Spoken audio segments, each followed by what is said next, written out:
This is meant to be a sanctuary for Ukraine's most poorly children. Instead, it's become a war zone. Trauma for the tiniest of patients. Young boys and girls battling serious illness, now forced onto a new front line. The hospital basement is where many parents took their children for shelter as Russia launched a barrage of missiles towards Kyiv and other cities.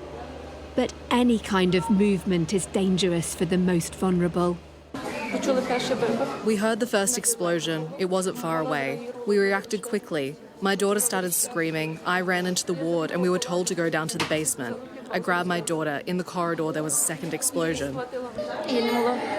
I didn't think this could happen, that there could be attacks on a hospital where there are sick children. It's difficult to describe. Footage captured the moment the missile struck Ukraine's main children's hospital.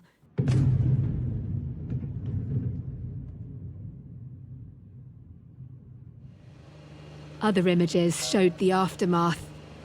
Russia confirmed its military had launched missile strikes against Ukraine, but said the targets had been military manufacturing sites and Air Force bases. No sign of either here. Nor at this residential block, also in Kyiv. We went to the corridor during the air alarm, and we saw the fire and heard how the rocket was flying and the explosion took place. Only the corridor saved us. We now don't have anything in our apartment. No windows, no doors, nothing. Ukraine's president called for more Western support on a trip to Poland. Ukraine is now initiating the convening of an emergency meeting of the UN Security Council in connection with the Russian attack on civilian infrastructure, including a children's hospital. Many see the attacks as a deliberate ploy by Russia to dominate the agenda on the eve of a major NATO summit of world leaders in Washington.